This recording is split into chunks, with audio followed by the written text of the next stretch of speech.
Masih ada materi lagi, nanti akan saya lanjutkan ya.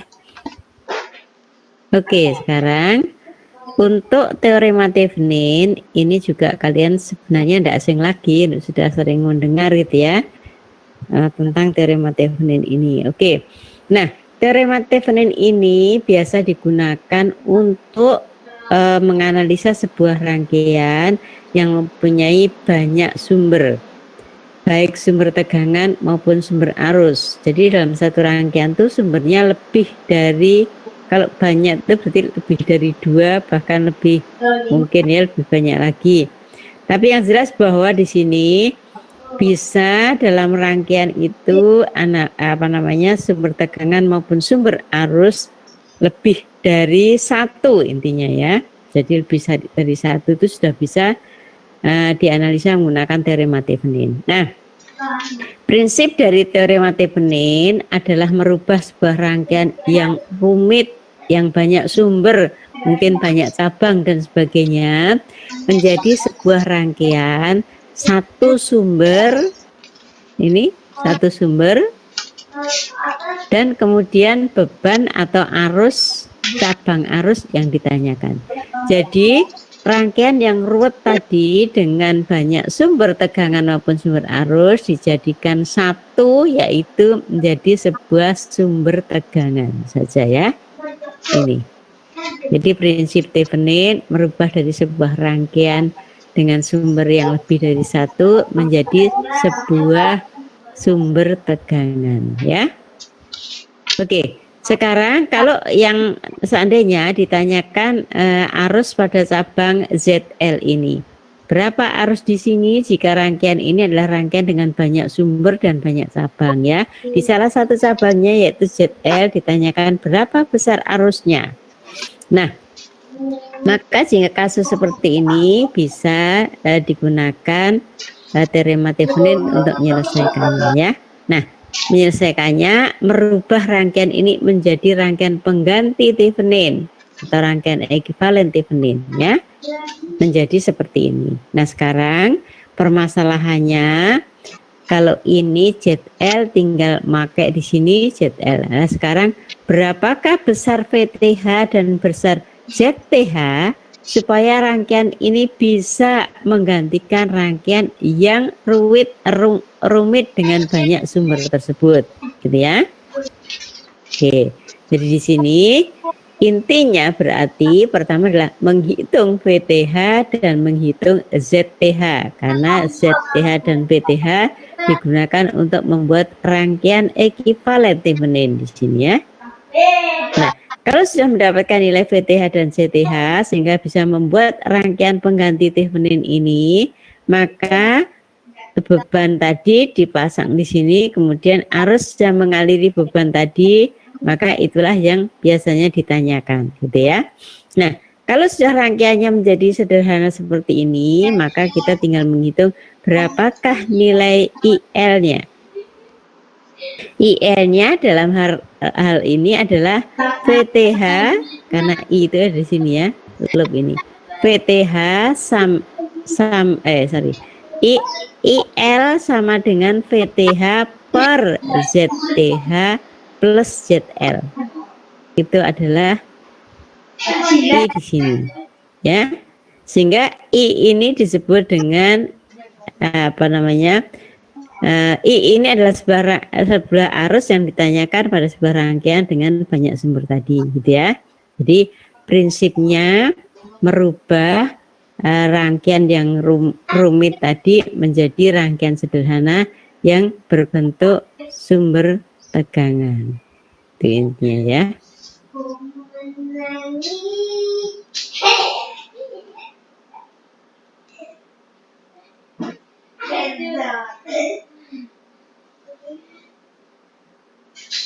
Oke ya. Nah, setelah itu berarti kalau tadi ditanyakan IL, berarti IL sudah ketemu dengan ini. Dengan memasukkan nilai VTH-nya berapa, ZTH berapa, kemudian ZL-nya berapa, maka dimasukkan ke dalam rumus seperti ini.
Oke ya, dari apa namanya?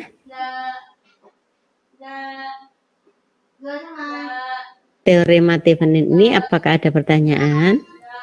Jadi intinya nanti dalam mencari rangkaian pengganti Thevenin ini adalah menghitung VTH dan menghitung ZTH.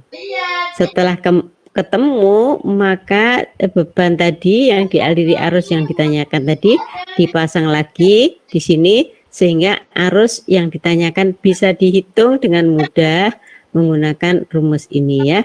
Jadi IL sama dengan VTH per ZTH plus ZL. Ini hukum umumnya seperti ini. Oke.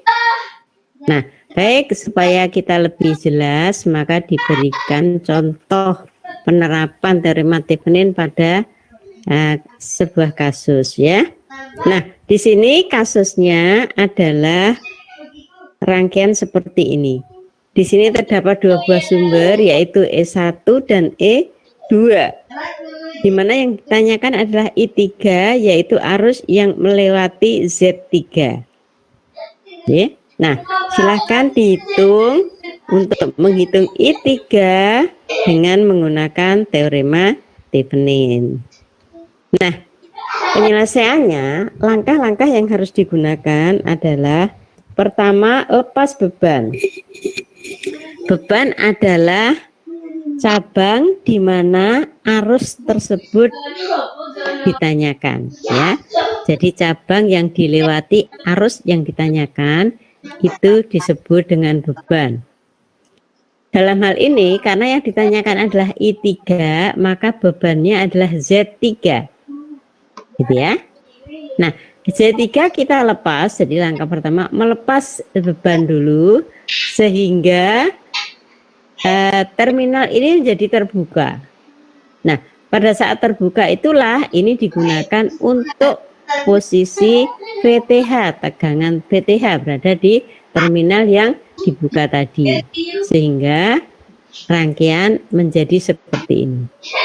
Ya, sekali lagi, pertama lepas beban, kemudian terminal beban yang terbuka, itulah terminal tegangan Thevenin yang akan dihitung, gitu ya. Nah, setelah itu pada kondisi seperti ini kita tahu bahwa rangkaian ini menggunakan dua buah sumber yaitu E1 dan E2. Nah, untuk menghitung VTH maka kita gunakan bantuan superposisi. Ya, bantuan superposisi di mana kita akan menyelesaikannya satu persatu sumber kemudian bergantian, digunakan bergantian ya. Seperti ini, oke. Berarti kalau kita gunakan kita pinjam teorema superposisi untuk menyelesaikannya, maka di sini kita hitung untuk satu kondisi dulu yaitu E1 tidak dimatikan. Berarti E1 ada, tidak mati. Sementara E2 adalah bebas. E2 ini adalah dimatikan sehingga dia sama dengan 0 ya. Kalau tegangan dimatikan maka harus sama dengan 0 di superposisi kemarin ya. Nah, kalau sumber arus dimatikan maka harus dibuka. Jadi nanti kalau ada sumber seperti contoh kemarin Nomor satu kan ada sumber arus ya. Nah, sumber arus itu jika mati, jadi ya sama dengan 0, berarti rangkaian harus dibuka. Ya, jadi rangkaian tempat di mana sumber arus tersebut harus dibuka. Kalau sumber tegangan justru kebalikan. Kalau sumber tegangan sama dengan 0, maka rangkaian di mana tempat sumber tegangan tadi harus dihubung singkat.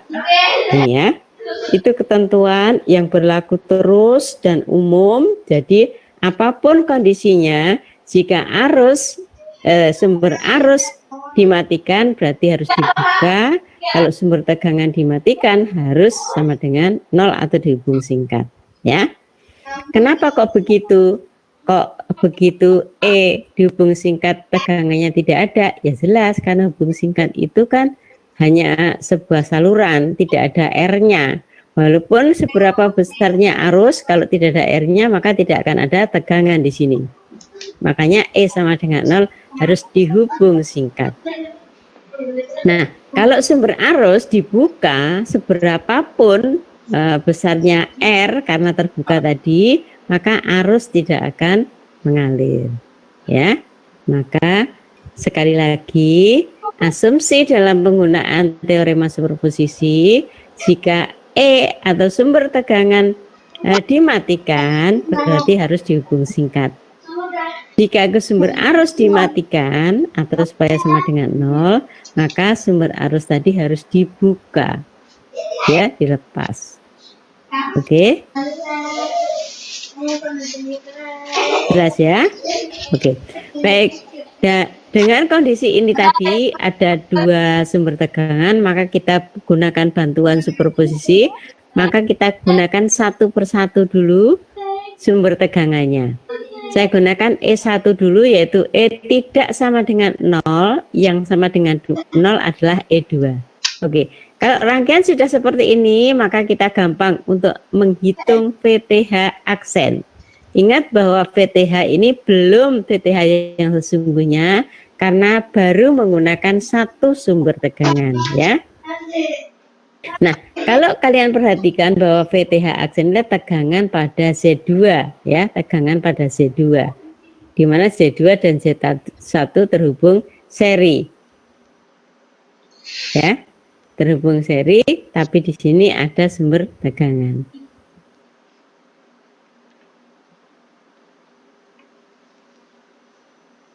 Oke, kira-kira bisa dipahami.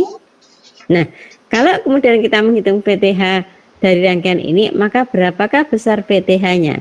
VTH-nya kita bisa menggunakan voltage divider, karena VTH itu adalah tegangan di sini, tegangan di sini, tegangan di sini, sama ya.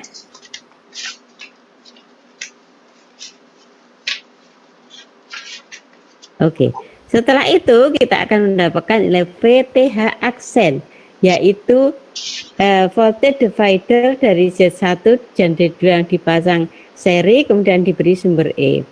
Berarti VTH aksen adalah tegangan pada Z2, ya.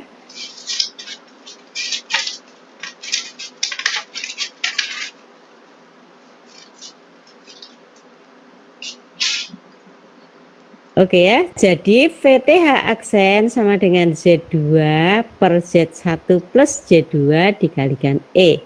Ini pembagi tegangan ya. Kalau kalian susah untuk membayangkan bahwa sebenarnya Z1 dan Z2 itu adalah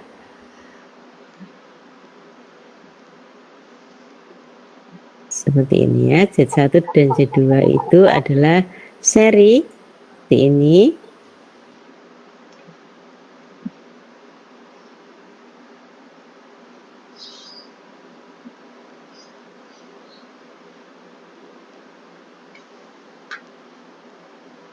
Ya, seri, sehingga kita bisa tahu di mana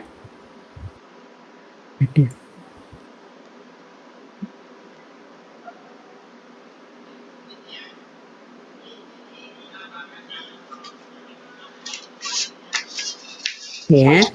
Nah, ini adalah E1 di sini.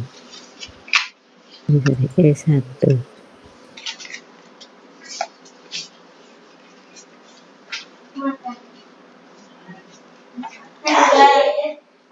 Ya, jadi kalau ini ada E1 di sini, ini Z1 dan Z2, maka VTH itu adalah tegangan di sini, ya, di sini.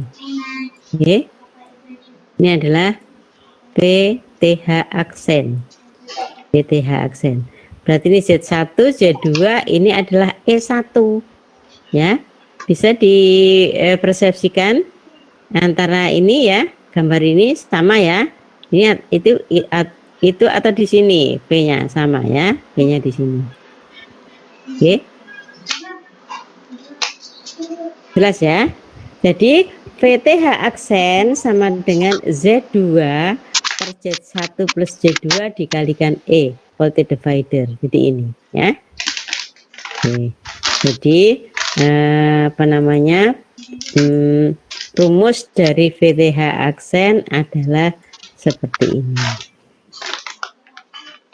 Oke, baru VTH aksen karena hanya baru menggunakan E1 saja. Oke, sekarang akan dilanjut untuk E yang berikutnya, yaitu E2 yang kita matikan. Ini dibalik ya, ini ya. Ini E2, ini E1 dibalik. Jadi E2 tidak sama dengan 0, E1 sama dengan 0. Maka seperti tadi VTH-nya VTH double aksen. Ya.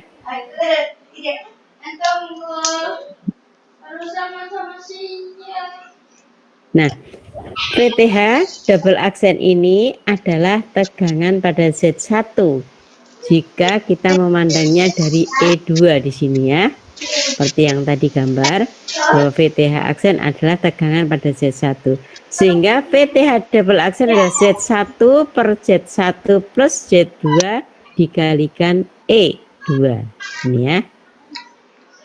Oke.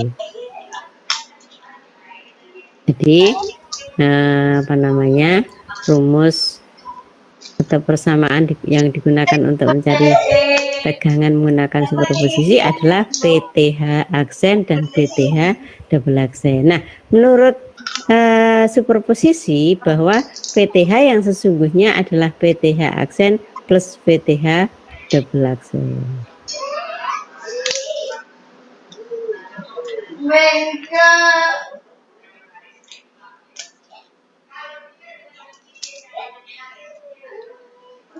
Oke, jelas ya. Nah, sekarang berarti VTH sudah diperoleh. Sekarang apa yang belum diperoleh? Coba kita lihat di sini. Tadi apa yang akan kita cari, yaitu VTH dan ZTH. Berarti VTH sudah ketemu, kita akan menghitung ZTH-nya, ya.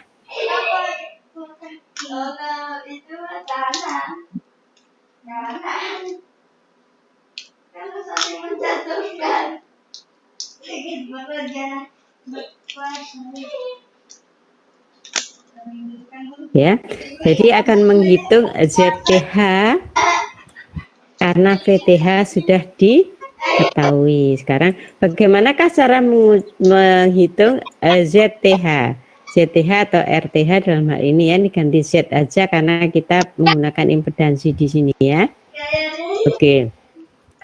Untuk menghitung ZTH, maka semua sumber harus dimatikan. Jika sumber tegangan maka harus dihubung singkat, sedangkan jika sumber arus maka harus dibuka. Kemudian baru menghitung ZTH-nya, ya. Oke, sekarang dari mana dikatakan sumber tegangan harus dihubung singkat dan sumber arus harus dibuka? Dari rangkaian yang ini. Jadi kalau kita menghitung ZTH itu berada di terminal ini, dengan syarat pada saat kita menghitung ZTH semua sumber dimatikan, ya, sehingga gambar akan menjadi seperti ini, ya. Jadi ZTH-nya di terminal ini adalah Z-nya. Berarti kalau kita perhatikan berapakah besar ZTH di sini? Nah, ini kalian bisa asumsikan bahwa rangkaian ini terminal ini dibawa ke atas ini ya. Oke. Dan terminal di bawah ini bawa ke bawah sini. Oke. Maka ZTH itu adalah Z antara terminal ini dan terminal ini ya. Nah, ini adalah Z-nya, ZTH-nya, ZTH ya. Berarti berapakah besarnya ZTH di sini? Nah, coba bayangkan berapa. Ini Z1 paralel dengan Z2. Oke. Bisa dipahami? Sehingga ZTH sama dengan Z1 paralel Z2 ya. Untuk rangkaian ini tidak boleh dihafal ya. Ini kan cuma nanti begitu rangkaiannya berbeda ya rumusnya berbeda tentu saja ya. Nah, jadi pengertiannya saja yang diambil, nanti terapkan pada gambar yang berbeda ya.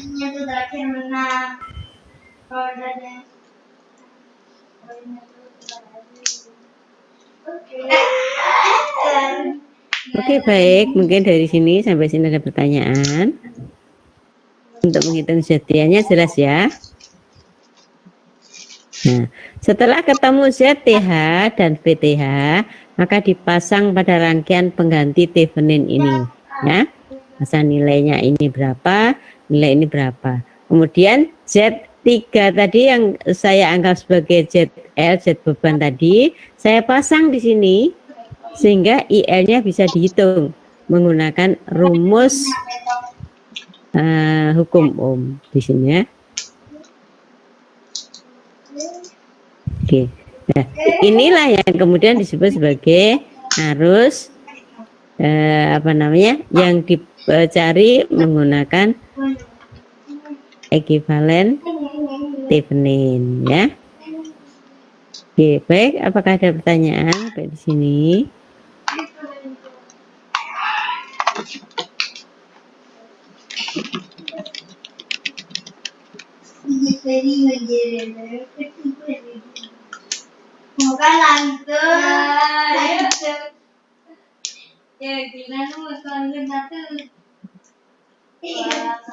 Oke, jelas ya?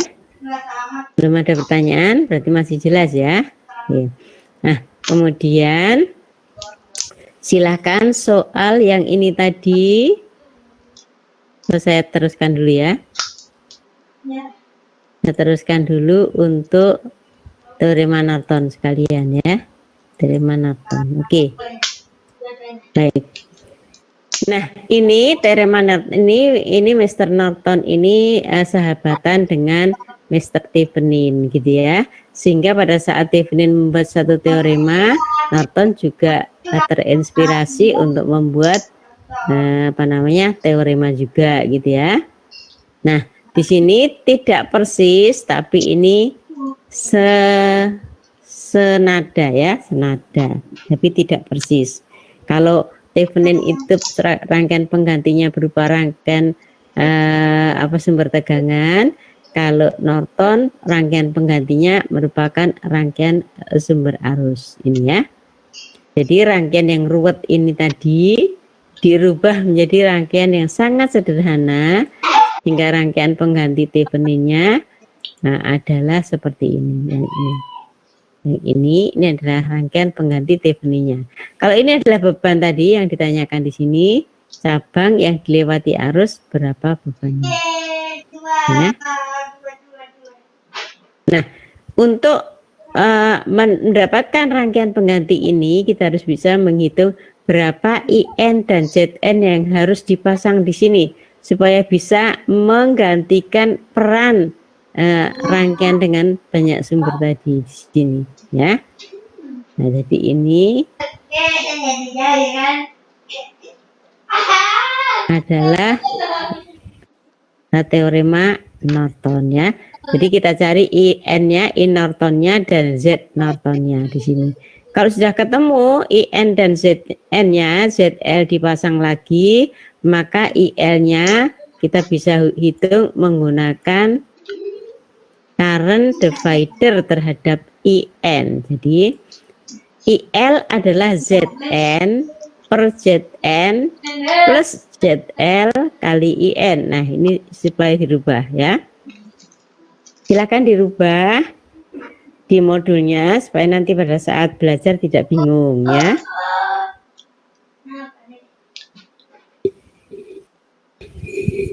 Sekali lagi, IS sama dengan ZN per ZN plus ZL dikalikan IN. Jadi ZTH-nya diganti ZN. Oke. Nah, kemudian contohnya seperti apa? Contohnya seperti ini ya. Sama dengan rangkaian pertama sampai ini, tujuannya apa? Supaya kita nanti akan menghitung nilai I3 dengan menggunakan 4 metode. Kalau hasilnya sama berarti sudah betul ya. Kalau hasilnya berbeda berarti ada yang mungkin ada yang kelewatan ya. Di sini sama itu bukan berarti porsi kan, sebenarnya nanti 1,11 mungkin 1,2, 1,22 boleh lah gitu ya. Satu jadi tidak persis 0 bahkan 0,99 juga mungkin masih boleh ya di sini. Oke, baik. Bagaimanakah kita mengeterapkan teorema Norton pada sebuah rangkaian ini? Nah, caranya lepas beban jadi sama. Jadi Pak Thevenin sama Pak Norton ini mempunyai prosedur yang sama untuk mendapatkan rangkaian pengganti. Ya, jadi pertama lepas beban, kemudian terminal beban yang diambil cabangnya tadi. Kalau superposisi kalau Thevenin itu dibuka untuk menghitung VTH, kalau Norton ini justru dihubung singkat karena akan menghitung arus, untuk menghitung arus. Jadi arus itu bisa kita hitung pada rangkaian yang tertutup. Kalau tegangan bisa dihitung pada rangkaian yang terbuka. Intinya itu ya. Oke.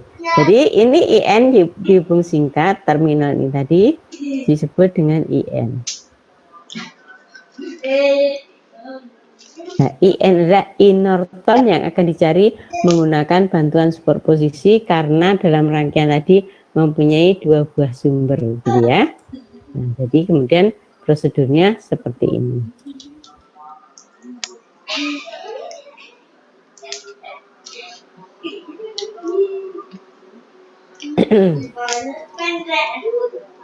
Oke, setelah kita gunakan bantuan superposisi, maka kita akan gunakan salah satu sumber terlebih dahulu, yaitu E1.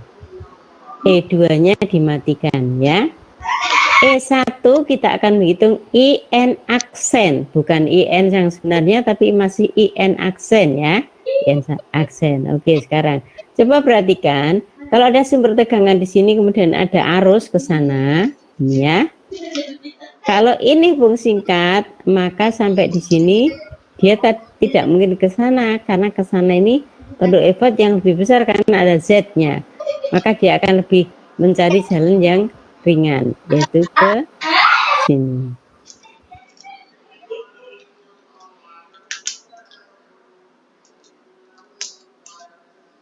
Ya, jadi kalau sudah rangkaian seperti ini, E1 yang kita gunakan E2-nya dimatikan, maka IN ini arusnya ke sana, sini, sini. Oke. Jadi menurut hukum Ohm, bagaimanakah atau berapa besarnya IN aksen?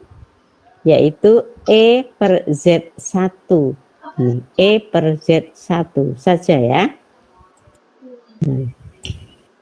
Jadi IN aksen sama dengan E1 per Z1.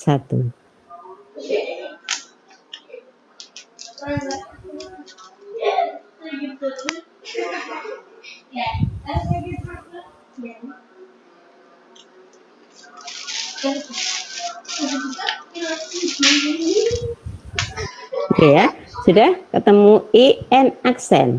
Sekarang bagaimana dengan sumber tegangan yang lain? Sumber tegangan yang lain kita gunakan yaitu E2. E1-nya dimatikan terlebih dahulu sehingga kita dapatkan nilai IN double aksen ya. Sama dengan tadi bahwa arus dari sumber tegangan kalau lewat sebuah rangkaian yang hubung singkat, maka dia akan lebih baik ikut ke sana. Ya, jadi di sini IN double aksennya sama dengan E per Z1 per Z2. Kenapa kok begitu? Karena ini hubung singkat sehingga tidak mungkin ke sana tadi gitu ya. Nah, sehingga seolah-olah rangkaian hanya seperti ini. Oke. Baik, setelah ketemu I aksen dan I double aksen, maka IN yang sesungguhnya adalah IN aksen plus IN double aksen. Ya, ini adalah I yang diketahui ditanyakan tadi. Kalau tadi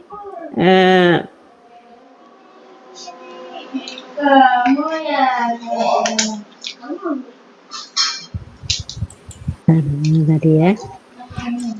Oh, ini ya. Oke. Jadi IN ini adalah I Norton, di mana dia akan berada pada posisi di sini. Nah, sebagai pengganti ekuivalen Nortonnya menjadi sumber arus di sini. Nah, sekarang kita tinggal menghitung berapakah ZN-nya. Kalau IN-nya sudah ketemu, maka ZN-nya dihitung sama persis cara menghitung ZTH. Ya, sama persis dengan ZTH. Berarti apa? Berarti semua sumber dimatikan. Oke. Setelah itu hitung Z Norton dari terminal yang terbuka ini. Nah, pada kasus ini berarti Zn adalah Z1 kali Z2 dikalikan Z1 ditambah dengan Z2.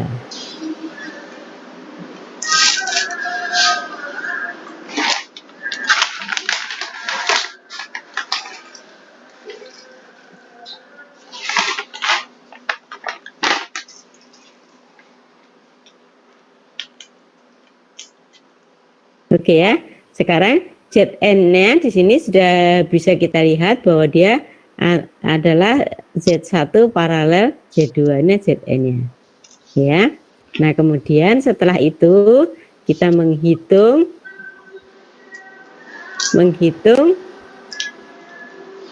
Nah, ini di sini diganti ekuivalen Norton ya. Ini diganti ekuivalen Norton. Dia semua modulnya harusnya mengganti ini. Nah, setelah I diperoleh IN, Zn diperoleh, maka beban dipasang lagi pada terminal yang tadi dilepas, kemudian dihitung IL-nya. Nah, berdasarkan rangkaian ini, IL adalah current divider dari sini. Ini kan sumber arus, sampai sini tek, maka dia ke sini dan ke sini. Maka untuk IL ini adalah sama dengan current divider, gitu ya.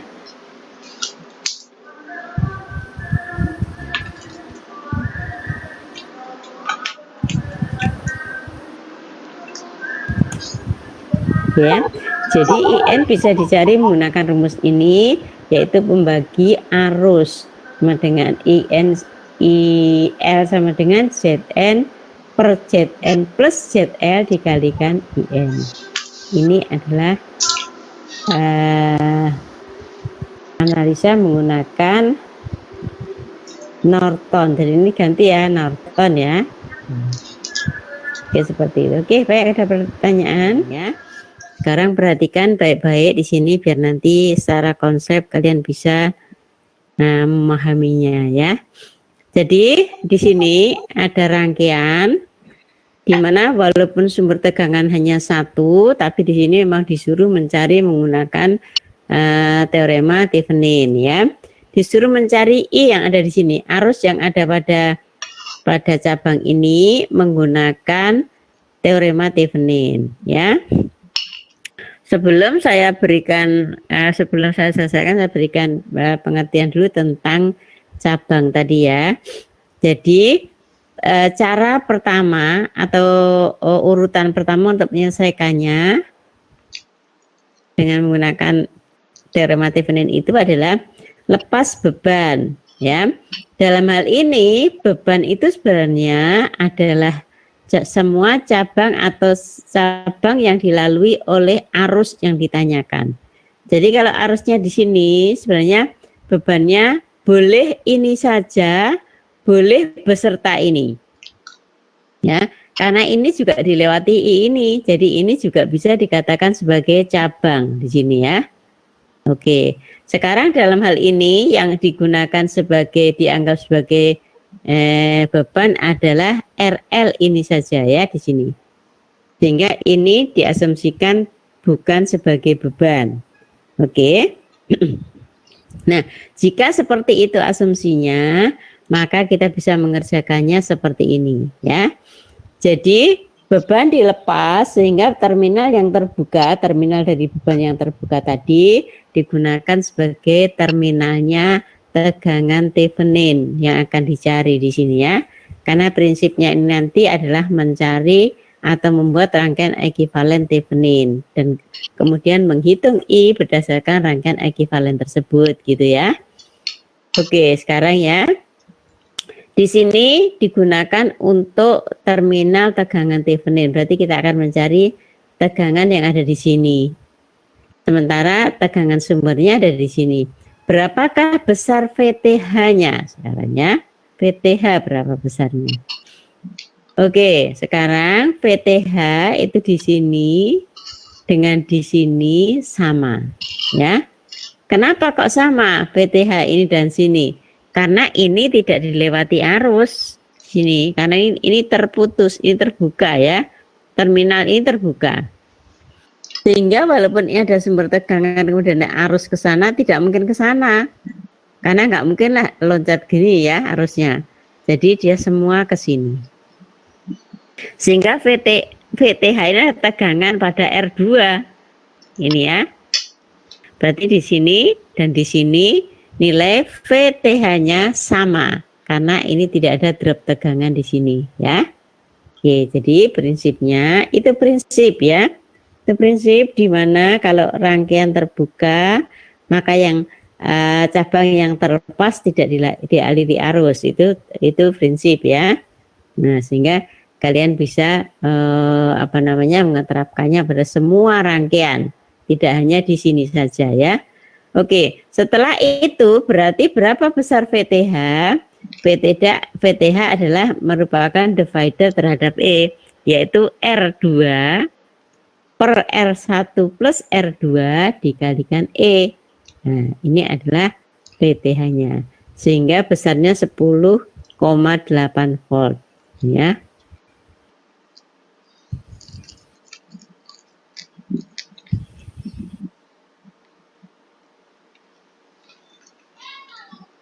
Oke, baik, kita masukkan nilai-nilainya sehingga diperoleh VTH-nya 10,8 volt ya.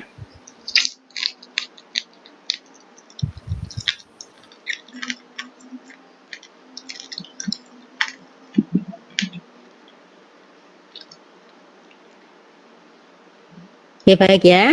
Setelah itu VTH sudah diperoleh besarnya 10,8. Kemudian saya akan mencari RTH. RTH itu adalah resistansi dari sebuah resistor yang dilihat dari terminal beban yang dilepas tersebut. Ya, jadi RTH-nya ini terdapat pada terminal yang dilepas bebannya tadi, ya. Kemudian disinilah tempatnya RTH. Berarti RTH sama dengan ini paralel ini dulu, kemudian diseri dengan dia. Ini adalah RTH, ya. Ini rumusnya. Oke, sehingga diberi nilai 6 kilo ohm.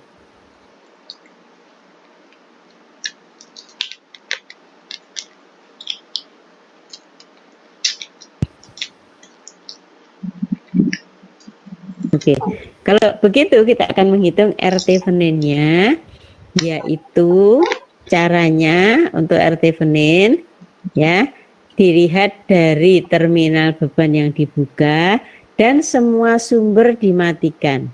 Berarti di sini tadi ada sumber tegangan, maka dimatikan berarti dihubung singkat. Berarti menghitung R-nya dari terminal ini ya. Oke, baik. Kemudian setelah itu ditaruh pada sebuah rangkaian ekuivalen Thevenin. Ini RTH, ini VTH. Ya. Sehingga I sama dengan VTH per RTH plus RL, yaitu 0,675 mili Henry. Sorry.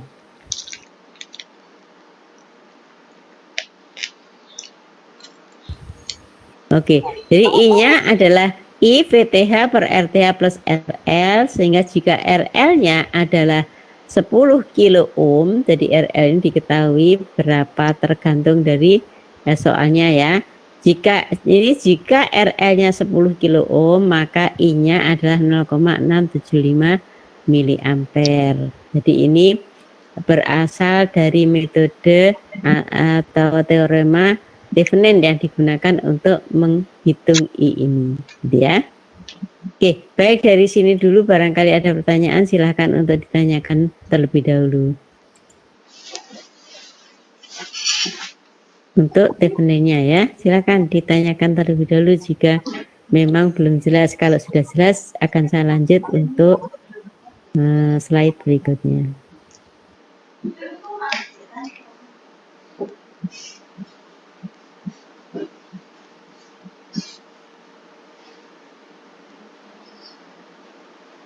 Gimana? Adakah pertanyaan di sini?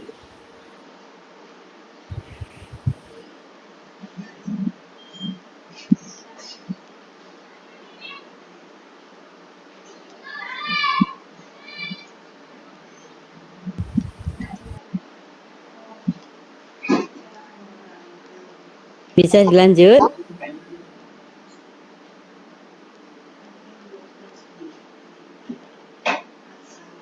Halo?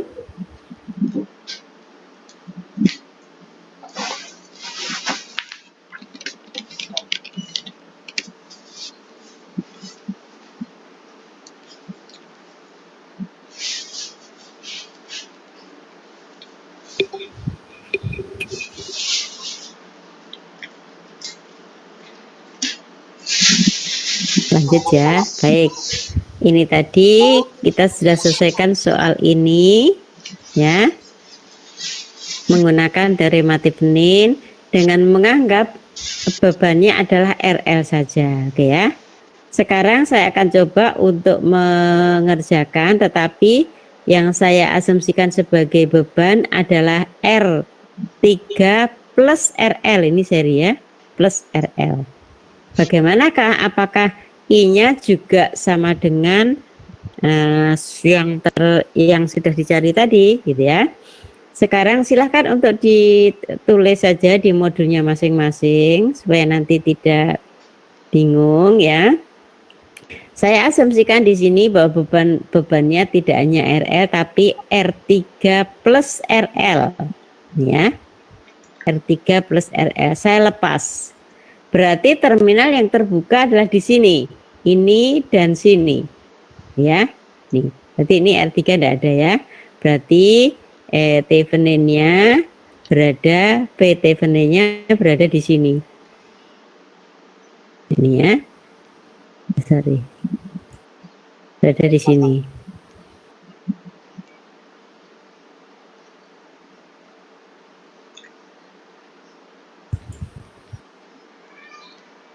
Sorry.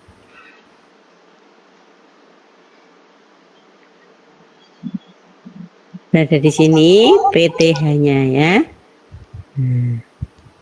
Oke. Oke. Jadi PTH tidak di sini tapi di sini karena R-nya R3 ini diasumsikan sebagai beban juga yang dilepas ya, dilepas. Oke. Kalau begitu berarti berapa PTH di sini? PTH di sini adalah R2 per R1 plus R2 kali E, ternyata masih sama besarnya, sama dengan ini besarnya. Oke. Jelas ya? Nah, kemudian kita akan mencari RTH. Berarti RTH sumber tegangan dimatikan, berarti ini diubang singkat. Kemudian dilihat di terminal beban yang terbuka tadi, ya, ZL-nya, sorry, ZTH-nya, jadi ini dilepas, ZTH berada di sini. Ini diasumsikan ini tidak ada ya. Oke, berarti RTH berada di antara ini dengan ini. Antara ini dengan ini. Ya. Berapakah besar RTH? RTH sama dengan R1 paralel R2. Ya. Berapa besarnya R1 paralel R2? Besarnya sama dengan 2. Ya. Jadi RTH sama dengan 2 untuk kasus yang terakhir tadi ya, yang kedua. Oke. Berarti VTH-nya tetap, RTH-nya 2 kilo ohm, 2 kilo ohm ya. Nah, berapakah I-nya? Ini pada saat kita menghitung I, beban harus dipasang. Tadi yang beban adalah R3 plus RL. Jadi di sini tidak hanya R saja, di ini R3 plus RL. Jika RL-nya 10, berarti R di sini adalah 13. 14 ya, 14. Oke. Berarti berapa I-nya? I adalah VTH tetap 10,8 dibagi RTH yaitu 2 per R3 plus RL. Ya. RL-nya 10. Ini tadi untuk R di sini 4 itu 4, berarti 14 ya sini ya. 14 berarti I sama dengan 10,8 per 6 plus 14. Oke, berarti berapa? Kok 6? 2 per, berarti ini I-nya ya. Berarti I-nya sama dengan 10,8 dibagi dengan 2 plus 14. Oke. Sorry. Oke, sama dengan berapa?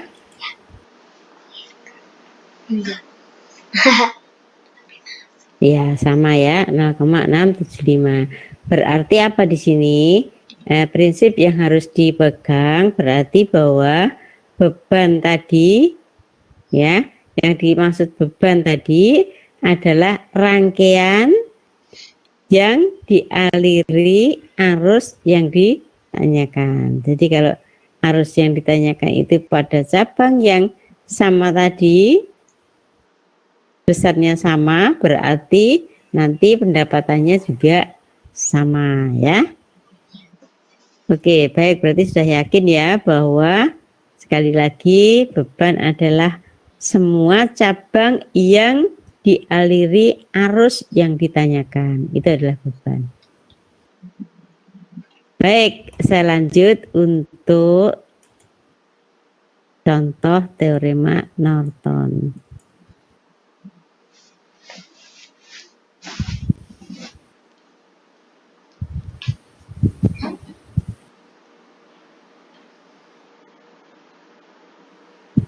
Oke, persis soalnya ini tadi.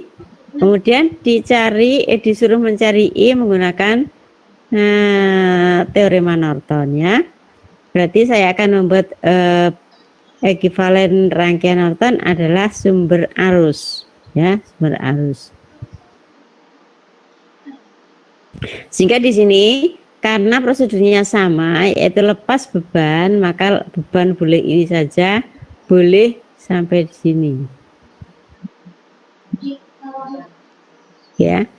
Berarti untuk langkah pertama RL tadi diasumsikan hanya RL saja yang dilepas ya. R4-nya tetap sebagai rangkaian dari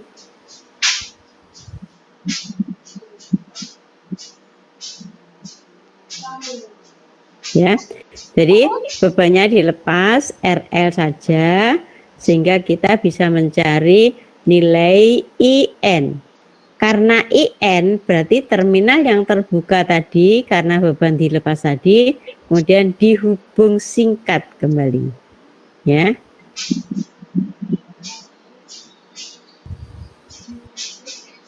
Berarti di sini sudah dikerjakan bahwa IN ini menggunakan satu IN sama dengan E per R1 plus R1 paralel R R2 paralel R3. Jadi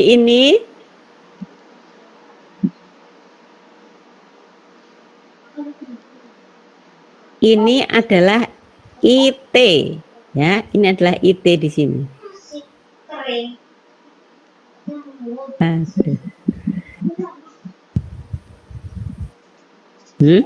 Jadi IT-nya di sini.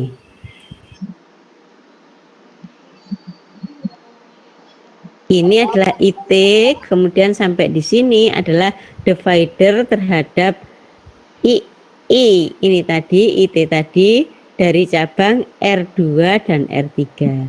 Nah, Rn-nya yang ada atau yang mengalir pada R3. Berarti cara mencarinya IN sama dengan R2 per R2 plus R3 baru kali totalnya, gitu ya. Lihat lagi ya. Jadi ini adalah IT. Oke. Ini adalah dividernya. Berarti IN sama dengan 1,8 miliampere. Ini IN-nya ya, IN.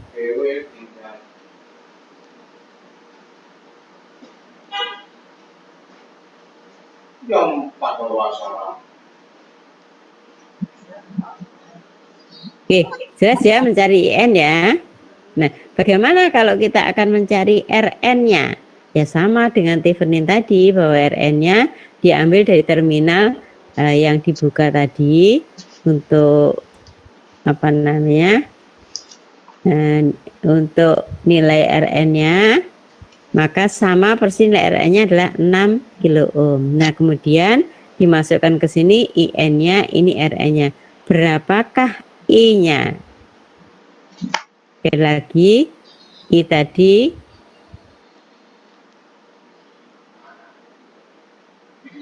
Inerton tadi ya, Inerton tadi yang ini terhadap I yang ditanyakan, maka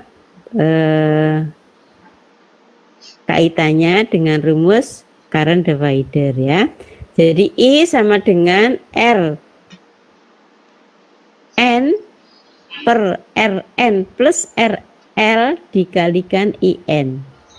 Jika RL-nya 10 kilo seperti tadi, maka di sini I-nya sama dengan 6 per 6 plus 8 kali 1,8 0,0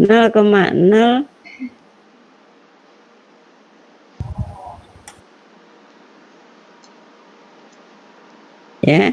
Jadi ini I-nya ternyata sama besarnya, baik itu dikerjakan menggunakan teorema Norton maupun Thevenin, besarnya sama. Sehingga kita tahu bahwa Thevenin, Norton, analisa loop dan superposisi itu hanyalah apa? Sebuah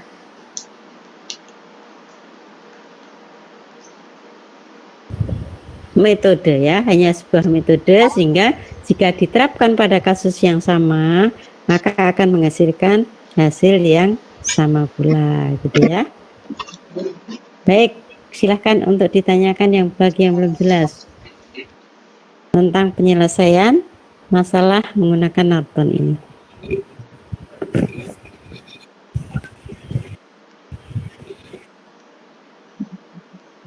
Gimana, ada pertanyaan?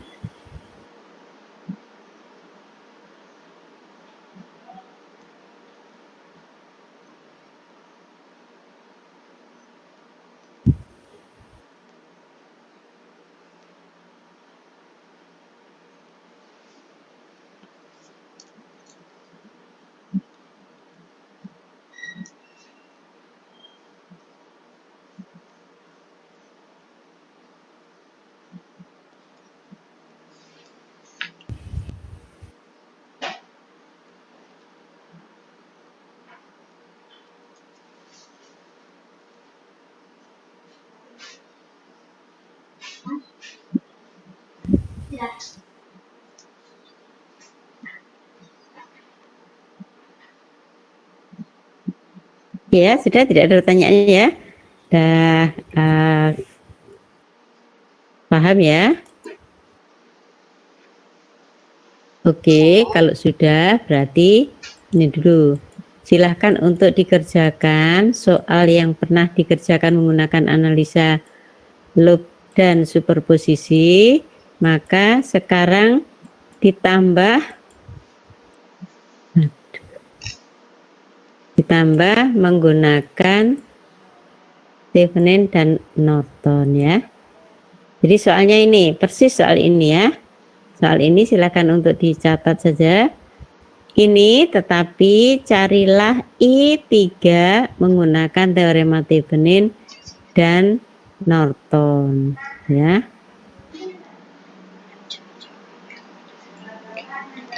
I3 dicari menggunakan metode Thevenin dan Norton. Apakah nanti sama dengan besarnya dengan ini 0,5 ampere ini atau tidak ya?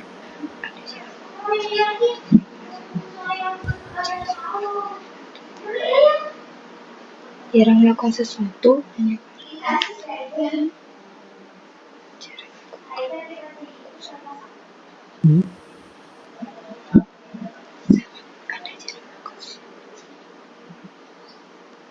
Silakan ya diorek-orek dulu ya. Atau gini aja, nanti ini untuk tugas ya, untuk tugas nanti saya tambahi tugas berikutnya. Jadi soal ini dikerjakan menggunakan 4 metode analisa loop, superposisi, Thevenin dan Norton. Ini saja, ini dulu ya. Kemudian ini soal nomor 1. Terus ini soal yang nomor 2, terusannya yang kemarin. Nah ini ya. Nah ini juga dilanjutkan dengan teorema Thevenin dan teorema Norton. Ditambah ini kan sudah ada analisa loop, superposisi, kemudian ditambah 2 lagi, berarti ada 4 metode dalam 2 soal yang harus dikerjakan ya. Oke, untuk tugas nih ya, dikumpul minggu depan.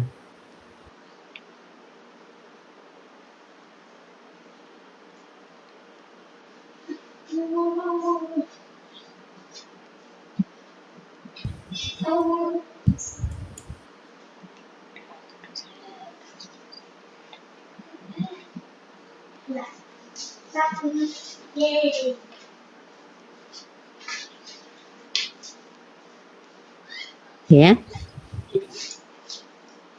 Baik, untuk selanjutnya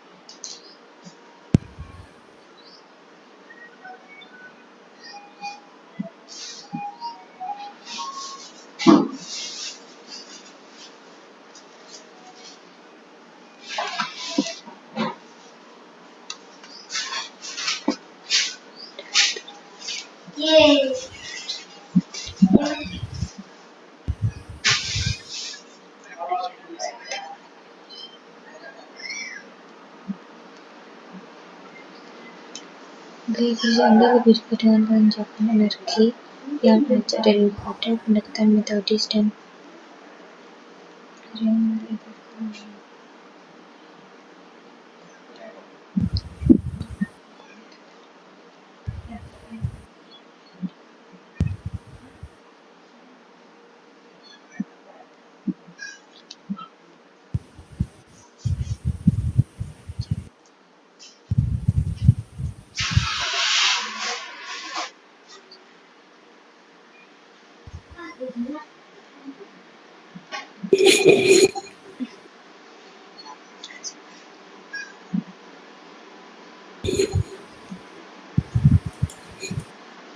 jika saya tidak menjawab email Anda dengan cepat, Anda mengkhawatirkan.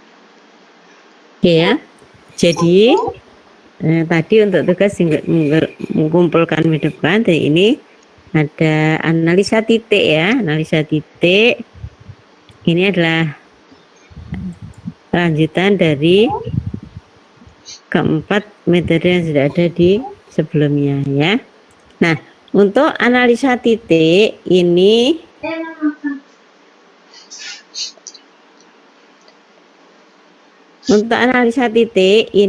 prosedurnya adalah ini soalnya sama ya dengan yang tadi ya. Sama supaya kita tahu tadi ya hasil dari memakai beberapa metode tadi biar kita samain ya. Oke, sekarang dimulai untuk menghitung nilai I3.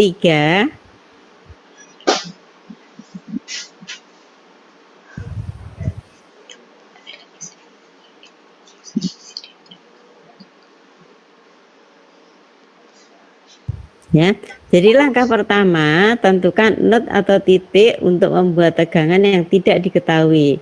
Jadi kalau ini soalnya seperti ini, disuruh mencari I3 ya, I3 menggunakan analisa titik.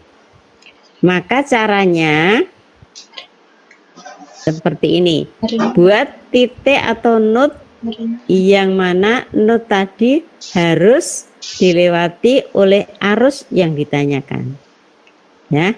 Jadi ini node, dan sekali lagi definisi node adalah titik yang menghubungkan lebih dari 2 cabang gitu ya. Oke, masih ingat? Berarti ini anggaplah node yang akan dianalisa, karena dengan menggunakan analisa titik ini kita menggunakan dasar KCL. Sementara pada saat kita belajar apa ya yang kita belajar untuk analisa loop, maka KVL yang kita gunakan untuk dasar menganalisanya, KVL. Kalau ini kita KCL ya. Jadi pasangan teorema atau analisa loop dengan analisa titik ini berpasangan ya. Yang satunya tegangan, satunya arus, seperti Thevenin dan Norton ya. Hampir seperti itu. Oke, nah di sini tentukan titik atau node yang akan dianalisa, di mana kriteria node-nya adalah yang dilewati oleh arus yang ditanyakan.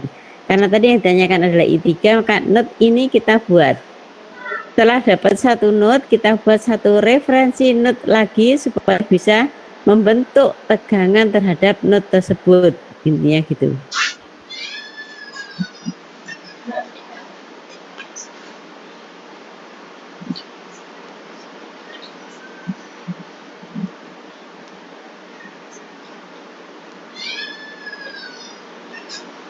Ya, langkah pertama membuat node dulu, kemudian membuat titik referensi supaya nanti antara titik referensi ke titik node yang akan digunakan untuk analisa membentuk sebuah tegangan.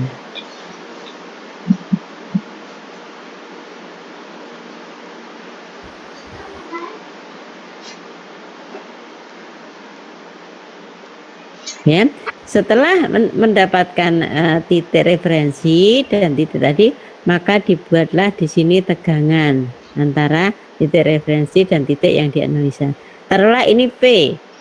Nanti kalau titik-titik ini lebih dari 1 ya B1, B2, B3 dan seterusnya gitu ya. Oke, ini adalah P. Oke. Diikuti pelan-pelan ya, jangan sampai ada yang terlewat. Oke, setelah itu kita akan menganalisa titik A menggunakan KCL ya, menggunakan KCL.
Oke ya, sudah tadi ya.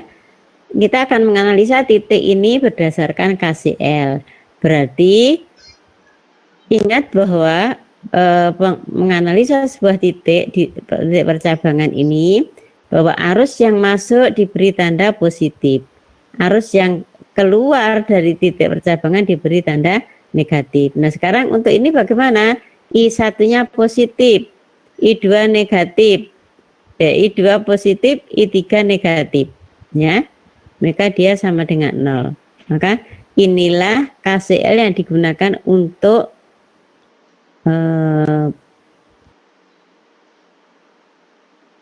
jadi sekali lagi ada titik yang akan dianalisa dulu, kemudian dibuat titik referensi, ya.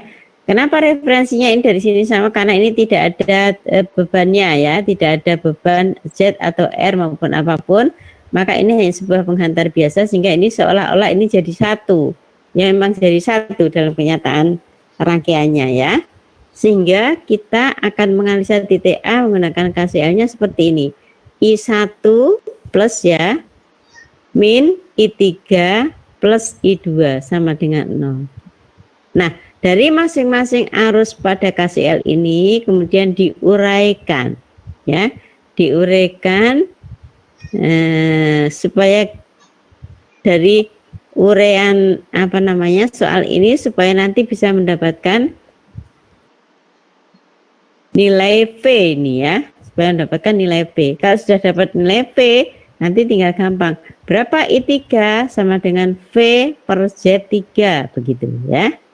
Nah, maka persamaan ini KCL ini diuraikan dalam bentuk variabel sesuai dengan gambarnya. Sebagai contoh, I di sini I1 kan ini tadi I1 plus I2 min I3. Siapakah I1 itu? I1 adalah VZ1 harusnya di sini, ya. Ini ada VZ1. Ini VZ1 dibagi Z1. Ini adalah I1. Oke. V di sini dibagi Z di sini, dia adalah V1, ya.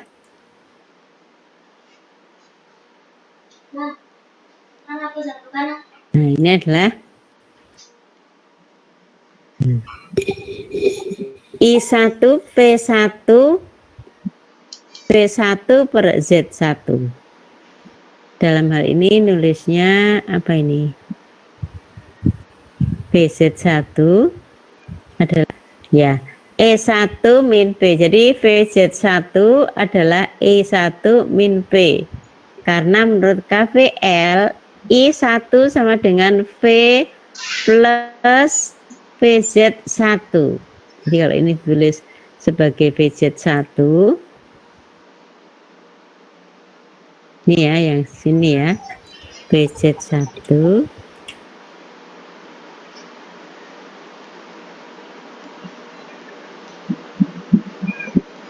ini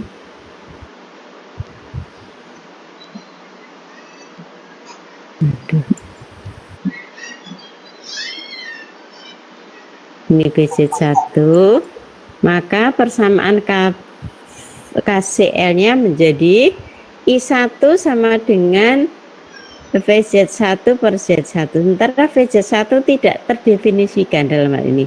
Yang didefinisikan hanya E1, E2, dan P saja, ya.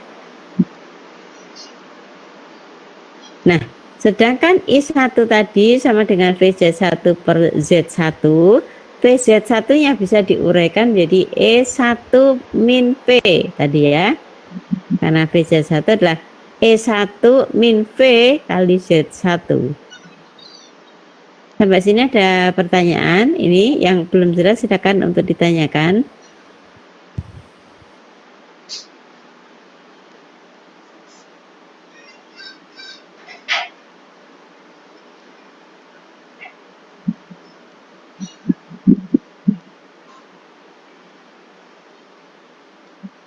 Oke, ya.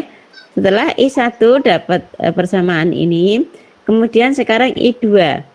I2 adalah I2 itu di sini, sehingga tegangannya adalah ini, ya. Ini, jadi V plus VZ2 sama dengan E2. Ini KVL ya, sini ya. Oke. Berarti di sini I2 sama dengan VZ2 per Z2 sama dengan E2 min V per Z2. Ya. Oke. Setelah itu I3 adalah V per Z1. Ya, V per Z1. Sehingga bentuknya bisa kita sederhanakan menjadi bentuk admitansi untuk Z-nya. Jadi seper Z ini saya ganti dengan Y.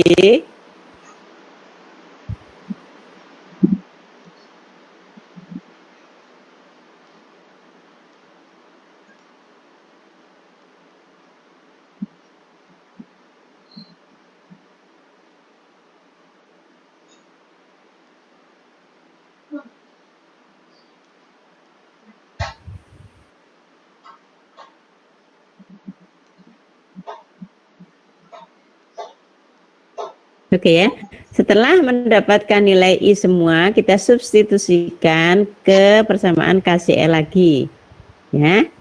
Jadi ini tadi sudah dibawa ke dalam bentuk admitansi untuk Z-nya. Jadi I1 sama dengan Y1 kali E1 min V. Jadi seperti Z1 ganti Y1 ya. Ini seperti Z2 ganti Y2. Seperti Z1 ganti seperti Z3 ganti Y3. Nah, ini saya substitusikan ke sini lagi. Nah, sehingga diperoleh persamaan seperti ini. Ya. Diuraikan ke bawah, ternyata V sama dengan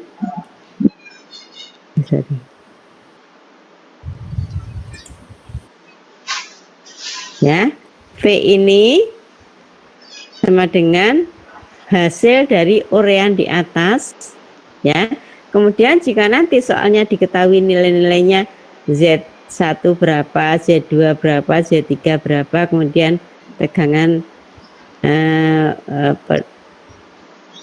apa namanya,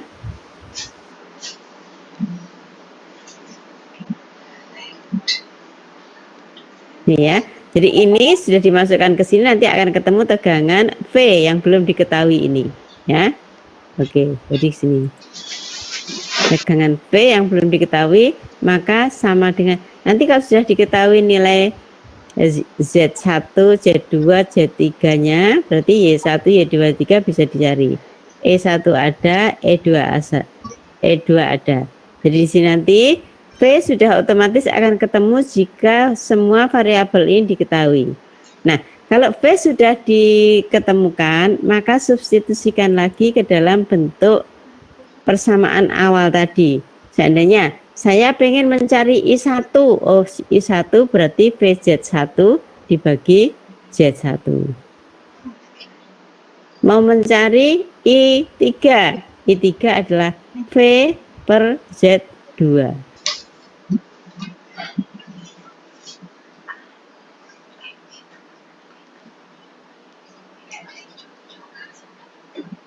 Ya, nah setelah itu kalau sudah diketahui tadi V-nya, masukkan lagi ke sini sehingga kita bisa mencari I1, I2 dan I3 dengan mudah, ya.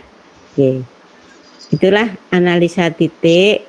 Prinsipnya adalah KCL, di mana titik yang akan dianalisa adalah titik yang dilewati oleh arus yang ditanyakan. Itu prinsipnya ya. Oke.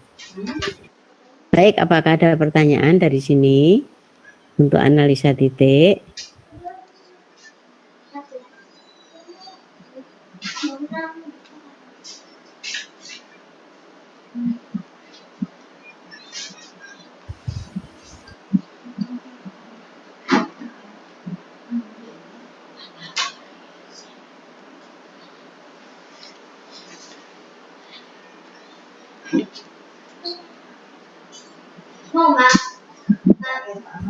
Oke ya, baik, ada pertanyaan enggak?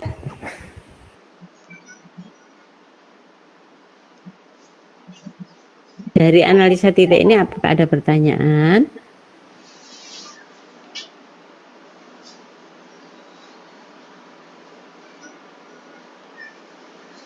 Belum ya? Belum tuh berarti semua sudah jelas ya. Ini contoh-contoh soal banyak, silakan untuk dibaca-baca supaya menambah.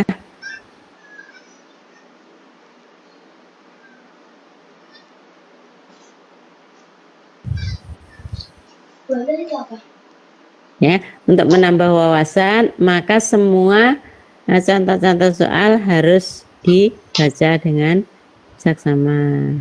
Ya, tidak perlu dihafalkan, tapi diambil prinsipnya saja, ya, diambil prinsipnya saja. Oke, baik, berarti untuk selanjutnya adalah teorema resiprositas. Ya.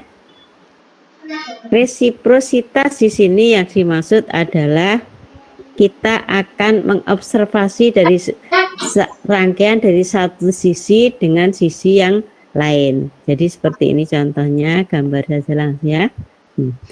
Jadi kalau ini ada sebuah rangkaian linear, maka ini ada input di sana,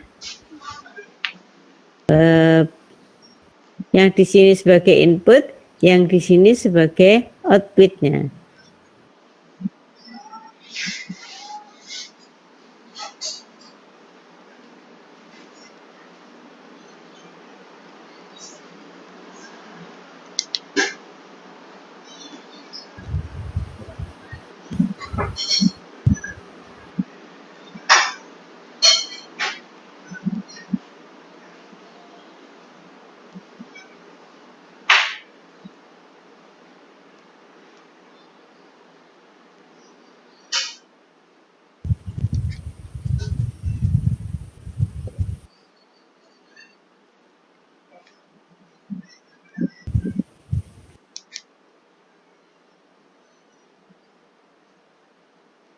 Ya, oke, baik. Ini teori resiprositas itu adalah sebuah rangkaian di mana ini ada sisi input, ini sisi outputnya ya.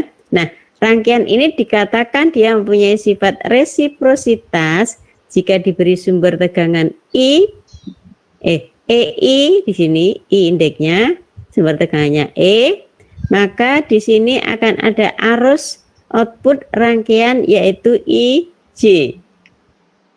Isi ya.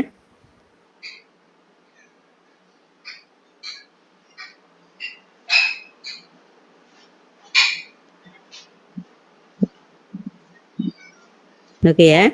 Jadi syarat resiprositas yang dimiliki oleh rangkaian adalah jika diberi sumber input, jadi input sebagai sumber ini sebesar IE, kemudian pada output rangkaian ini sebesar ada arus sebesar IJ ya, jadi ini IE, maka di sini arus yang ditimbulkan dari rangkaian tadi adalah IJ. Nah, kemudian jika dibalik sumber tegangan ini ditaruh di sisi output, maka inputnya juga akan mengalir arus sebesar IJ. Jika EI sama dengan EJ sama, maka IL ini sama dengan IL yang ada sini. Ya. Oke. Jadi E1 kali I1 sama dengan EJ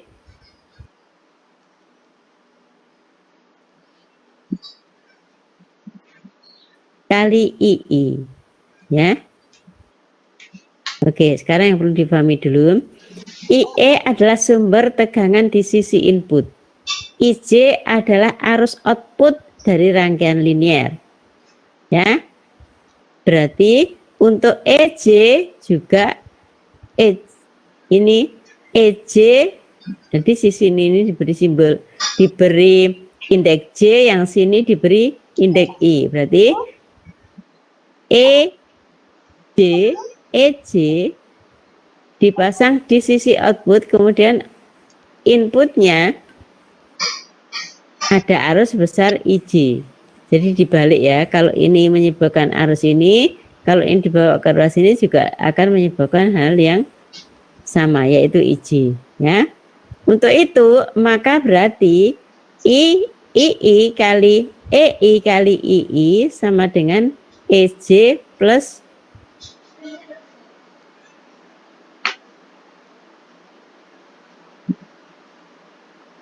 ya. Berarti dari sini saya bisa membuat persamaan baru untuk membandingkan antara tegangan dan arus yang ada di sini, ya. Berarti ini E dibagi kalau atau ini di sana EJ dibagi dengan IE sama dengan II dibagi dengan IJ, seperti ini, ya. Jadi nanti rangkaian yang digunakan untuk menyatakan rangkaian tadi bersifat resiprositas atau tidak, maka harus terpenuhi persyaratan yang ada pada kotak ini, yang biru ini, ya. Nah, kalau sudah seperti ini, jika E sama dengan I, jika EJ sama dengan EI, maka sudah otomatis I sama dengan II sama dengan IJ. Ya, ini adalah resiprositas. Jadi nanti membuktikannya berdasarkan rumus ini, ya. Oke, sebagai contoh ini, sebagai contoh ada rangkaian R1, R2, R3.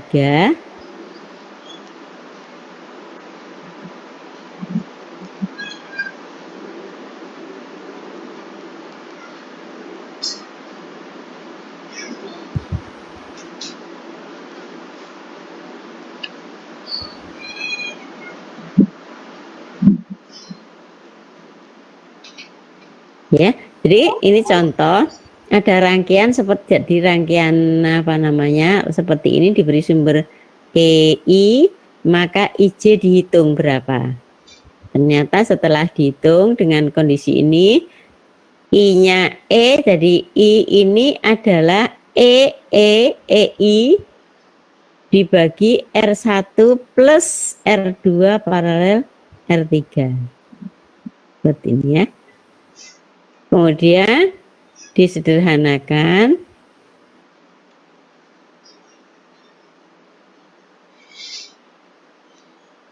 mencari I di sini adalah E, sekali lagi EI dibagi 50 plus paralel antara R2 dan R3, ya, sehingga IJ-nya ini sama dengan IJ di sini, ya, divider dari IT tadi, berarti R2 plus R2 per R2 plus R3 kali I di sini, sehingga IJ-nya sama dengan ini,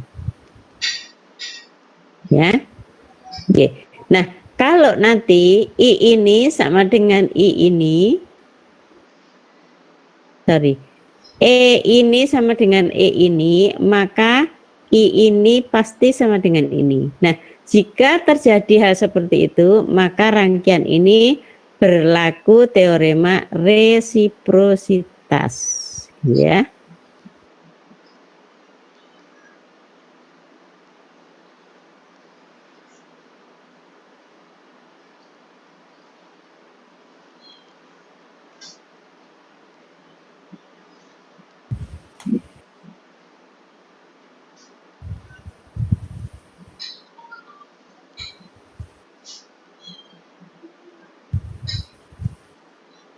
Oke, ya, dari analisa titik apakah ada pertanyaan? Ini sudah ada contohnya. Nah, jika E 100, maka IJ akan ketemu nilainya 0,4. Nah, kalau 100 ini ditaruh di sini, maka ini juga harus 0,4. Nanti dihitung gitu, ya. Nah, kalau sudah seperti ini, maka berarti dinyatakan rangkaian tersebut berlaku teorema resiprositas, ya, berlaku teorema resiprositas. Oke. Baik, adakah pertanyaan sampai di sini?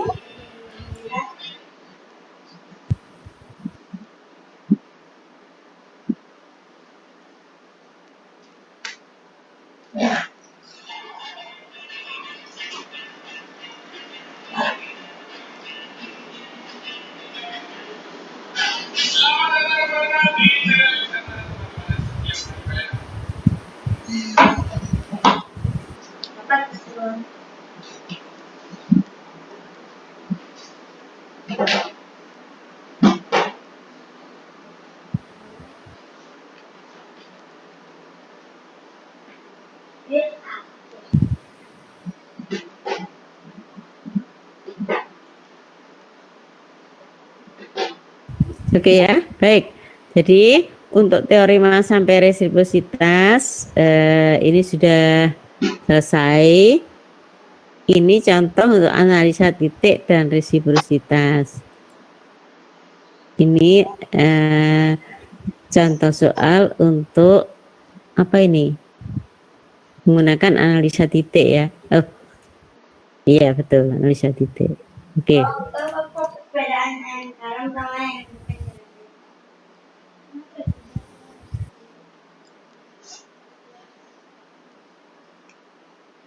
Ketemu mana yang garam deh?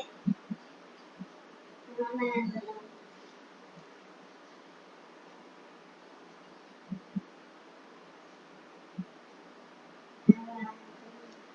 Masa? Sorry, mana garam? Mana garam ini? Ya. Kan garam, tak garam.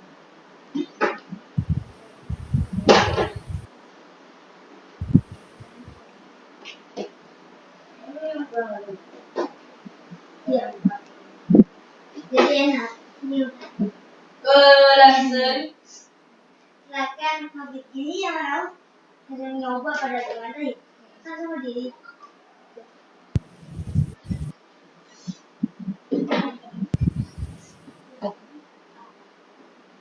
Diri, tunggu deh jangan.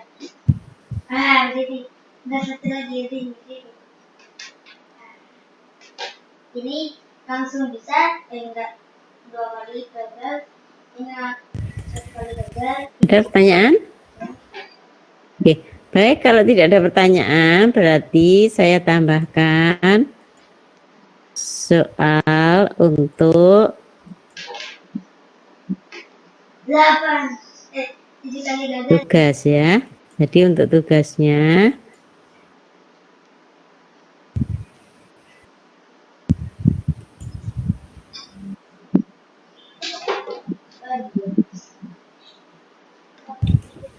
mana soal tadi? Ini ya. Jadi tugasnya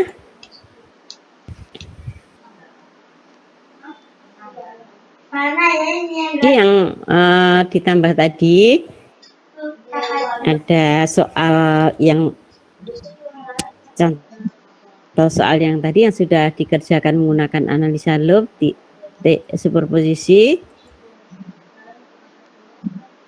ini. Bingung semuanya ya, nanti sama. Tugas yang pertama adalah menyelesaikan soal yang ini.